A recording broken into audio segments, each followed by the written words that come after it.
if you found yourself in a situation in which you are forced to surrender, to really let go of control, you are being driven towards the edge of your control, in which there's nothing more for you to do to change the outcome, to change the circumstances, to change the situation.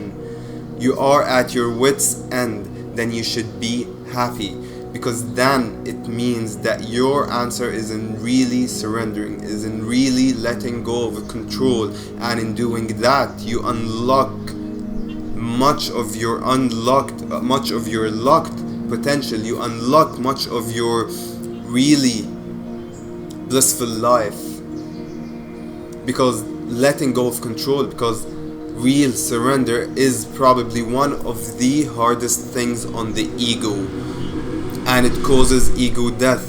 It causes the dissolution of the ego, or rather the introduction of the ego to who you truly are. And that's why you should be happy, because then it means that you are towards the end of your journey, towards the end of your struggles and suffering. Because once you truly let go of control, once you truly learn what it means to surrender, regardless of your external reality, regardless of what's going on around you, regardless of what you've been experiencing, then you're going to live a life nothing like you've ever lived before. It's going to be a completely different life. That's because that's a very personal topic to me, because the most recurring lesson I've been faced with through all of my let's say traumas or crises or experiences of struggle or suffering, the really number one lesson, the most prominent lesson I've been faced with in all of those experiences, was to let go of control. And most of the times I was not really able to do that. Most of the times I would not do that, because like I was saying, it is the hardest thing on the ego. The ego simply cannot let go of control. Control is to the ego the same as survival. Control is equivalent to survival from the ego's perspective, from the ego's point of view. The more factors under your control, the better rate of success of survival you have. And that's something we've grown accustomed to. That's something we've learned through our lives, through the way we've been nurtured, the way the society taught us. The more you leave things up to chance, the more you leave things up to, random trust or up to trust, the more risk you're going to be facing, the more threatened you should be feeling. However, if you have everything under your control, if you know all of the bits and pieces about everything, if you are in control of each of the little details of anything you're going in, then you have everything handled. But life taught us that that's not the way. Life taught me that no matter how much control I think I have, there are many more other ways for things to be messed up. There are more ways to mess up than just having things under control or not under your control. And so whenever I was really faced by a lesson, by an experience in which the point of that experience was to teach me to let go of control and to rather harbor trust and belief and know who I truly am, because really trust and belief is all there is to being present. When you're truly content, trusting, believing in your divine pure conscious energy, then you really wouldn't have to worry about either the past or the future, or you wouldn't really have to worry about the circumstances, about the outcome from anything. You're just trusting, you're just knowing that everything is working for your highest good, and for that reason there's no need to worry. There's no need to be in control of all of the circumstances. There's no need to feel the need to control. But to the ego, it is everything. Once it knows it is under, and it will do anything to have more and more factors under its control, and to do anything to push you away from anything that you won't be able to control fully to its fullest extent. and that's why it could be holding you back from so much. But simply stated, the ego is not designed to control everything. We are not meant to have everything under our control. We are not meant to know exactly what outcome to expect, but rather to live in the knowing that we are more than just this 3D, that we are pure conscious energy and we are aligned with our highest good, and in this alignment everything good that's meant for us is going to happen, even if it's not under our control. And the other thing is, even if you go into something not within your control and it does not work out, even if you choose to trust, even if you choose to believe in yourself or in something because it's based on your intuition, and it does not work out the way you want it to be, and then you blame yourself, you say that I should have had it under control, I should have not done this, knowing it's not fully within my control, then that too is meant to teach you, that too is meant to propel you towards your highest good, towards what you're truly deeply seeking. But to get there, you need to harbor trust. You need to learn to let go of control, because that's the biggest factor keeping us from many things.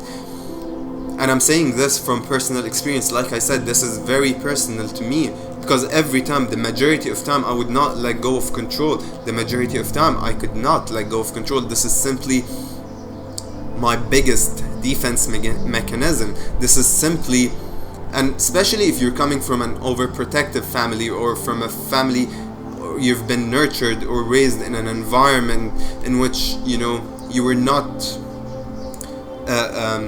advised, you were not you were not really motivated to push to experience life and be curious, and no matter, take the risks and do this and that, but rather quite the opposite. And that's how I was grown, that's how I was nurtured, that's how I grew up. Stay away from anything that's left to chance, or that had some doubt to it, and rather stay focused on only the things that you can control. And I learned somehow through so many lessons in my childhood that if things are not going in the exact way I decide for them, then I'm open to risks, and I feel threatened, and problems start to happen through many different ways that are being enforced, through many different teachings and lessons that are being programmed through a dysfunctional childhood, which is how the majority of us have grown up, unfortunately. But the thing is, the one time, or the one or two times I finally was able to let go of control to a relatively great extent, although not 100%, because once you are able to let go of control 100%, it won't be a thing that you struggle with. You will be able to maintain it to a certain extent. You won't feel the need to fall back to gaining back control, to needing to claim back control over each and every bit and piece of your life, over all of the single little details in your life. But the one or two times I was able to do that, to really surrender to whatever is going on, although I was not really in a very calm, peaceful place in life, although I was not really in a very fruitful, successful place in life, I was able to let go of control, because I was very spiritual at those two times. I was very close, I was very connected to who I truly am, and I was constantly meditating, I was constantly in my space, I was constantly grounded, and I was peaceful regardless of what is or what was going on externally. And I was able to let go of control through that. I was able to really surrender through my trust, through my knowing and belief in who I truly am, and what we are truly doing here. Everything changed. The two times I did that, I was faced by almost what I would call miracles. And that's how you are manifesting and creating your highest good, by not being so desperate to delve deep in and control all of the aspects that have to do with it, control all of the bits and pieces to any specific experience. Because in doing that, you are truly leaving everything to who you truly are. You are functioning out of who you truly are. You are functioning out of your higher self, out of pure conscious energy, out of your intuition, your inspiration. And that's what really knows best what's going to make you happy, what's going to make you fulfilled, what's going to make you successful, rather than the ego thinking that it's the one that knows all of those things. It's the one that knows how to do things better, to have a better rate at success, to have a better rate at survival, to have a better rate at creation. The ego really believes that it's the one that knows all of those things. But once you really leave everything to your higher self, once you really leave everything to trust and belief in source, in God, in yourself, in pure conscious energy, then you are functioning the way you're meant to. You are really living through that, rather than experiencing all of the contrast, all of the resistance, all of the aversion of the ego. Now the ego knows that once it really knows that the ego is not going against you, the ego is just doing what's best for your survival from its point of view, from what's been programmed in our DNA, from our prehistoric ancestors and how we are meant to survive. But that keeps you away from actual true creation, because there's a very beautiful proverb or a saying or a quote that goes like, the things that you've learned in order for you to heal, and that's, for set boundaries, set coping mechanisms, isolate yourself perhaps in order to really tune in, are the same things you have to let go in order for you to really live or create. In order for you, the things that are good for survival are not necessarily the same things that are good for creation. And if you want to be the intentional creation of your life, if you want to play a major role in being a co-creator in what's going on in your life, because there's always going to be some things that are being created from deeper and deeper parts of ourselves that maybe we are not fully aware of, but you can tune into who you truly are to a very huge extent and become the ultimate creator of your reality. Anyway, you are creating everything. Your external reality is just a reflection of who you are internally. Your external reality is who you are on the inside. It's showing you one way or another. The more observant you are, the more you try and notice the details, the more you're going to realize that, the more you're going to learn that. But once you are living out of trust, out of belief in who you truly are, and you truly believe in yourself, you truly believe in you being pure conscious energy, and you trust in that, and you choose to let go of control based on that, you are surrendering to life. You are flowing like water. You are flowing like the wind.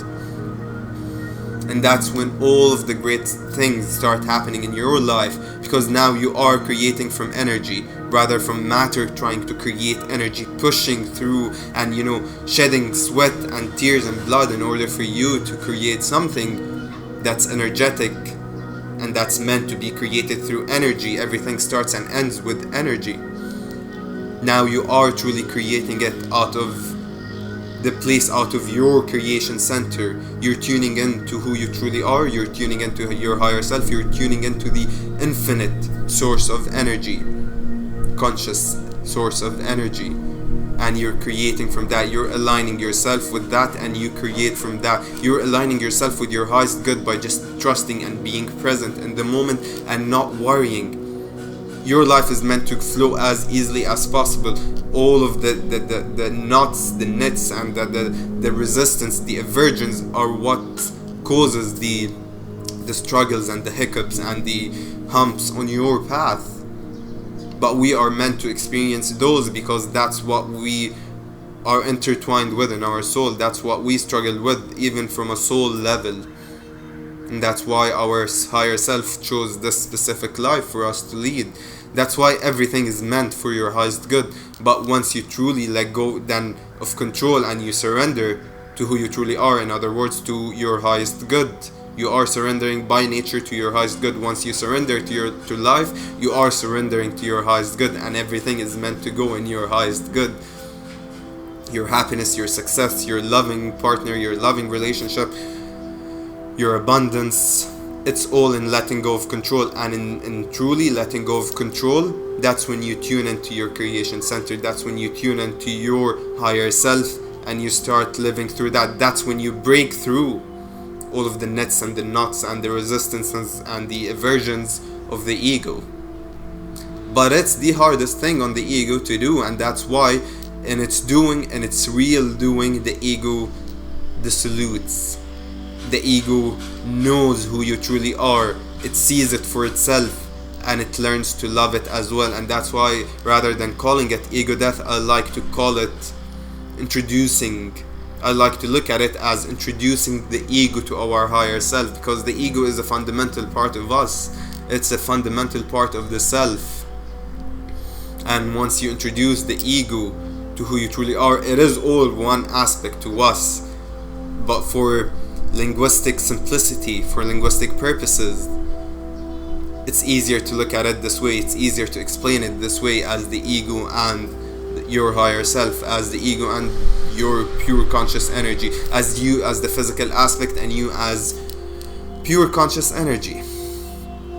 And in letting go of control and truly surrendering, you will be breaking through all of the intertwined lessons, the lessons attached to your soul, and you will be breaking through all of your life patterns, your ancestral healings, your generational traumas, and you will only have bliss on your journey. Bliss and love and high vibrational emotions and life in general is what's going to be left on your journey once you break through. And that's all I wanted to share for today. Thank you so much for tuning in to another video by AF's Conscious Frequency. If you learned something, if you liked the video, don't forget to like it and subscribe to my channel, because it helps the video to find its way to many more others who might actually need it.